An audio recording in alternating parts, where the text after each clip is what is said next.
मंत्री जी की पीढ़ी कहती है कि आपके घर पर कोई कूड़ा फेंके तो आप कूड़े को भी साफ करो। आप में से कुछ कम लोग समझे, इसके लिए मैं आपका आभारी हूं। समय की मर्यादा है, सीमा है। मैं केवल एक कविता सुनाऊंगा, चूंकि आदरणीय मुख्यमंत्री जी को जाना है और वे बहुत व्यस्तता उनके बीच है, समय है।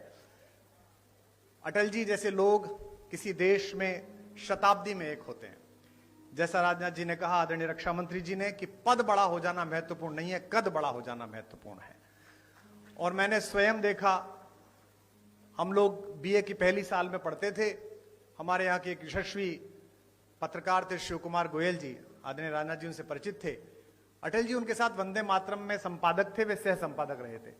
हमने एक कवि सम्मेलन कराया, एक कार्यक्रम कराया, सृजन महोत्सव, और हमने उनसे कहा कि अटल जी को बुलवा दीजिए। अटल जी उस समय विपक्ष में थे, उस बार चुनाव नहीं जीत पाए थे, तो हमने बुलाने के लिए गए और वो आ गए। और हम उस कार्यक्रम को संपन्न करने के लिए कहीं से धन जुटा रहे थे। तो नगर के एक उद्योगपति जो साड़ी का काम करते थे, उस जमाने में हम उनसे 501 रुपया लेके आए। तो जो 501 जिसने दिया था, उसने कहा कि मैं भाषण दूंगा। ये बड़ा संकट का काम था, लेकिन अब वो 501 दे रहा था तो भाषण दिलाना था।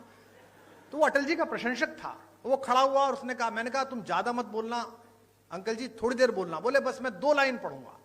और उसने खड़े होकर कहा कि आज अटल जी आए हैं, बस मैं ये 2 पंक्ति पढ़ना चाहता हूं कि शहीदों की चिताओं पर लगेंगे हर बरस मेले। वो अटल जी के लिए कह रहा। अटल जी बहुत ठहाका मार के हंसे, लेकिन उस आदमी के संकोच को जो पूरा मंच से घूर रहा था, उसने ठहाके से दूर किया। और जब भी मैं उनसे मिलने के लिए जाता था, दर्शन के लिए मिलने जाता था, प्रणाम करते थे, उन्हें बाप जी कहते थे, तो अक्सर पूछते थे, अरे भाई उनके क्या हाल है, जिन्होंने मुझे जीवित शहीद बनाया था, वे कैसे हैं। तो वह बड़ा कद होना कि आप किसी बात का बुरा ना मानो, आप सदाशयता से लो। लखनऊ वालों, आपका सौभाग्य है, आपके संसदीय क्षेत्र का सौभाग्य है कि यहां से अटल बिहारी वाजपेयी जैसे कीर्ति पुरुष ने संसद में शोभा बढ़ाई। और आज मुझे अपनी तालियों के बीच यह कहने की अनुमति भी दें कि अगर एक राजनीतिक विचार का विश्वविद्यालय है अटल बिहारी वाजपेयी, तो इस समय भारतीय राजनीति में उनके सच्चे प्रतिनिधि आपके इस समय के सांसद हैं, जो उसके कुलपति हो सकते हैं, जो आदरणीय रक्षा मंत्री जी हैं। मैं एक कविता सुनाकर अपना स्थान लूंगा। आप बहुत दूर से आए हैं, मैं क्या करूं, घर जाऊं तुम्हारे? हाँ? मतलब हद हो गई, ऐसा ही बुलाने वाला ऐसे ही आने वाले। इतने बड़े बड़े भाषण सुनता हूं। आज बजट का भाषण में सुन रहा था मुख्यमंत्री जी का, बजट में ये हुआ, बजट में ये हुआ। मैं पूरा भाषण इस चक्कर में ही सुन गया कि इस बार बजट में हमने ब्रजेश पाठक को पैसे दिए कि कुमार विश्वास को दिया करो। लाइन ही नहीं आई वो वाली, बाकी सब आई, एक लाइन नहीं आई। उसके बाद मैंने बंद कर दिया, मैंने कहा अब खत्म है, अब चलो, अब जब मिलना ही नहीं है। 32-33 साल हो गए इसी क्रम को चलते हुए, छात्र राजनीति से लेकर आज तक ना मुझे मिला ना उसने दिया। तो अब जितना मिल रहा है बेटा, ये लाल लभाव में मिल रहा है जो भी मिल रहा है। हाँ, मैं एक कविता आपको सुना रहा हूं। आधी सदी बीत गई जीवन की और मैं कभी भी वैष्णो देवी नहीं गया था। हमारे यहां ये धारणा है कि भगवान जब बुलाते हैं, भगवती जब बुलाती है, तभी जाना पड़ता है, तभी पहुंचना पड़ता है। इस बार नवरात्र में वहां के ट्रस्ट का आदेश आया कि पहली नवरात्रि पर माता के द्वार पर आप कुछ सुनाइएगा। तो मैंने सोचा कि जो भजन चल रहे हैं, जो कविताएं चल रही, उन्हें तो क्या सुनाना, कुछ नया लिखना पड़ेगा। तो मैंने एक कविता लिखी, और पिछले साल से इस साल के बीच में जो प्राथमिक रूप से कुछ कविताएं लिखी हैं, उनमें यही एक श्रेष्ठ कविता मुझे लगती है। और यहां पर एक संत व्यक्तित्व भी मंच पर हैं, जो संयोग से हमारे मुख्यमंत्री हैं। मैं उनको भी समर्पित करता हूं, आदरणीय रक्षा मंत्री जी और सभी यहां पर लोग बैठे हैं, उनको भी समर्पित करता हूं। पहली पंक्ति को आप पकड़ लेंगे, उसे गुनगुनाएंगे, गाएंगे तो मुझे अच्छा लगेगा। निवेदन करता हूं, जो लोग मोबाइल रिकॉर्ड कर रहे हैं वो आराम से सुने तो ज्यादा बेहतर लगेगा। आपकी तालियां ही मेरा पारिश्रमिक है, इस बात का आप ध्यान रखें। कि भवानी, पहली पंक्ति आ रही है, इसे संभालिएगा। मैंने वहां द्वार पर बैठकर मां को क्या सुनाया कि भवानी सुन लो राम कहानी, भवानी सुन लो राम कहानी, भवानी सुन लो। जब तक आपकी आवाज नहीं आएगी, चाहे मुख्यमंत्री जी जाएं चाहे ना जाएं, यही लाइन चलेगी। भवानी सुन लो राम कहानी, भवानी सुन। रोज नई लगती है लेकिन है ये परम पुरानी। अगली पंक्ति जो समझ जाएंगे उनकी तालियां गूंजेंगी। रोज नई लगती है लेकिन है ये परम पुरानी। वही कहानी एक जो तुमने, वही कहानी एक जो तुमने दो जन्मों में मानी भवानी। सुन लो राम कहानी भवानी, सुन लो भवानी, सुन लो राम कहानी। इस कहानी में क्या है, जिस कहानी का समर्थन भी बहुत है और विरोध भी पर्याप्त हुआ, कि मात पिता का मान भाइयों के स्नेह का मानक। आपकी वाह मिले। मात पिता का मान भाइयों के स्नेह का मानक। सत्य सनातन परंपरा का युग युग अमर कथानक।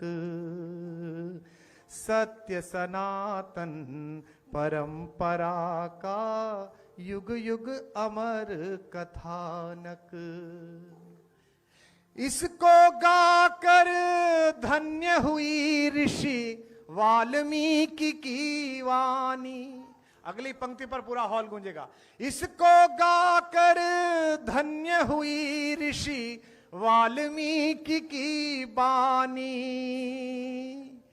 इसकी महिमा, इसकी गरिमा, इसकी महिमा, इसकी गरिमा बजरंगी ने जानी भवानी। सुन लो राम कहानी भवानी, सुन लो राम कहानी भवानी, सुन लो भवानी, सुन लो। अपना कोई आदर नहीं है, कोई सम्मान नहीं है। किसका, कौन इतना कविता का इतना आदर कहां से हो कि इतने महत्वपूर्ण लोग बैठे और अपना समय दें। हम जिसे गा रहे हैं उसका नाम बहुत बड़ा है। पंक्ति पढ़ रहा हूं और पहली पंक्ति पर जो कवि यहां बैठे हैं, साहित्यकार बैठे हैं, उनका स्नेह मिले और भारतीय जनता पार्टी के लोग कितने भी गर्वित हो जाएं कि इतने राज्यों में सरकार है, केंद्र में 3 बार आ गई कि 4थी बार आएगी। हम तो ये मानते हैं कि जैसी भी पार्टी है, जो भी है, कवि के द्वारा चलाई गई है, कवि के परिश्रम से, उसके शब्दों से चली है।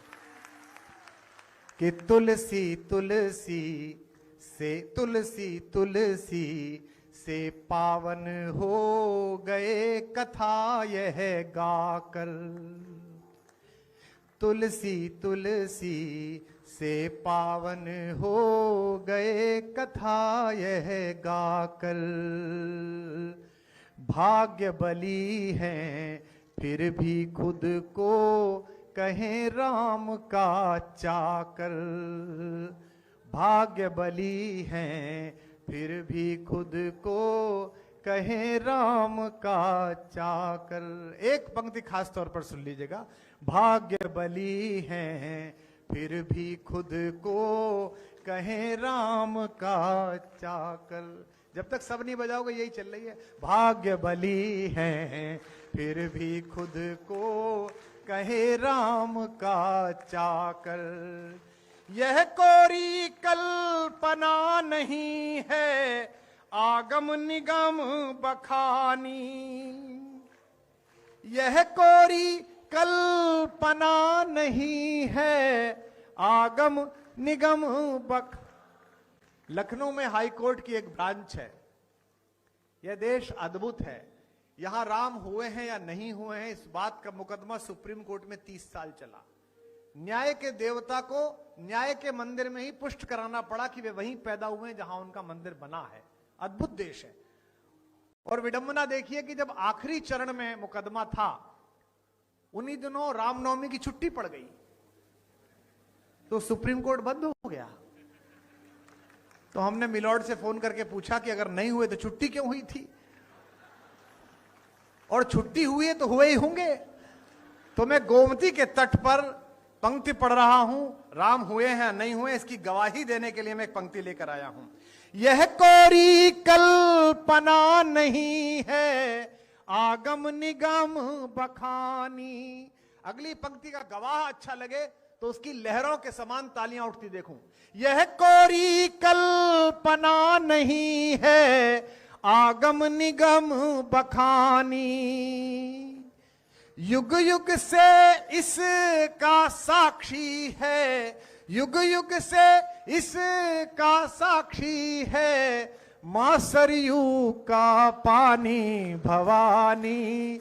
सुन लो नी भवानी, सुन लो भवानी, सुन लो। आपकी आवाज कम आ रही है। भवानी सुन, भवानी त्रिवासी। देखिए, नया परिवर्तन होता है सोच में, संस्कार में। वर्षों से चली आई एक पद्धति बदलती है तो चीजें कसमसाती हैं। ये कसमसाहट का दौर है। यहां नए साल पर पहली बार ऐसा हो रहा है कि आगरा में जो एक कब्रिस्तान है सफेद रंग का, उसे देखने जाने की बजाय युवा ज्यादा मात्रा में आगरा की बजाय अयोध्या जी जा रहे हैं, वृंदावन जा रहे हैं। परिवर्तन हो रहा है। तो बदलते में देर लगेगी और तर्क का